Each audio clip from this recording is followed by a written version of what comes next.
বিসমিল্লাহির রহমানির রহিম। আসসালামু আলাইকুম বন্ধুরা, কেমন আছো সবাই? দেশের বাড়ি থেকে ঘুরে এসে রান্নাবাড়া করতে যেন একটু মন করছে না। মায়ের হাতে সেই রান্নার স্বাদ যেন ভুলতেই পারছি না। হাজার ভালো করে রান্না করি না কেন, মায়ের হাতের রান্নার স্বাদই তো আলাদা।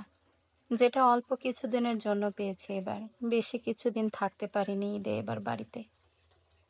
ঈদে বাড়ি থেকে এসে এটা আমার ফার্স্ট রান্না ছিল, যেটা ছিল গরুর মাংস। আর এই শাকগুলো আমার আম্মু বাড়ি থেকে দিয়েছিল আমার জন্য। এগুলো আমার বাড়ির পাশের বাগান থেকে উঠানো অনেক রকমের মেশানো শাক। এই শাকগুলোর টেস্টই যেন হয় আলাদা। হাজার আপনি কেনা শাক, যে কোনো শাক কি বলেন না কেন, এই শাকের সঙ্গে এর কম্পেয়ার কখনোই হবে না। আজকে গরুর মাংসটা একটু হালকা বাটা মশলায় করতে চাইলাম, যেটা হালকা ছেঁচা ছেঁচা মশলা মতন হয় না, ওই রকম। ওই মশলাগুলো হালকা একটু বেটে নিয়ে এই পাটাতেই ভাবলাম মাংসগুলোকে একটু মেখে উঠিয়ে নেই। পাটাটা একটু ছোট তো, মাংসগুলো ভালো করে মাখাতে পারলাম না। এখানে আমি আদা, রসুন, তারপরে তোমার হচ্ছে কাঁচা মরিচ, সামান্য একটু পেঁয়াজ ছিল, যেগুলো একটু হালকা বাটা দিয়ে নিয়েছি। আর এখানে ধনিয়া গুঁড়া, জিরা গুঁড়া, মরিচের গুঁড়া, হলুদের গুঁড়া, লবণ আর অনেকটা কোচানো পেঁয়াজ দিয়ে মাংসগুলোকে সুন্দর করে মেখে নেওয়ার চেষ্টা করলাম। বেশিক্ষণ এটাতে মাখতে পারলাম না, কেননা পাটাটা ছোট।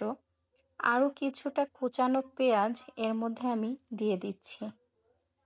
আর এখন অ্যাড করবে এর সঙ্গে একদম অরিজিনাল সরিষার তেল। এটা আমার বান্ধবী তার দেশের বাড়ি থেকে আসছিল, সেই তেল থেকে দিয়েছিল।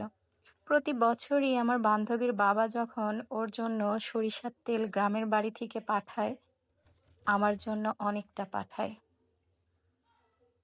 বলতে পারেন বড় বোনের ভূমিকা কিছুটা ও পালন করে।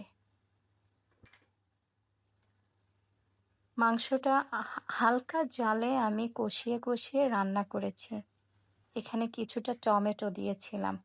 আজকে আমি ফার্স্ট টমেটো দিয়ে গরুর মাংস রান্না করছি। এর আগে কখনোই আমি এভাবে রান্না করে খাইনি। আলহামদুলিল্লাহ, ভালোই লাগলো খেতে, খারাপ লাগেনি। এখানে শাকটাও ভাজি করে নিলাম। মাংস কষা কষা হয়েই গিয়েছে। সামান্য একটু গরম মশলা গুঁড়া দিয়ে এটা নামিয়ে রেখেছিলাম। এদিকে শাকটা হয়ে গিয়েছিল আমার।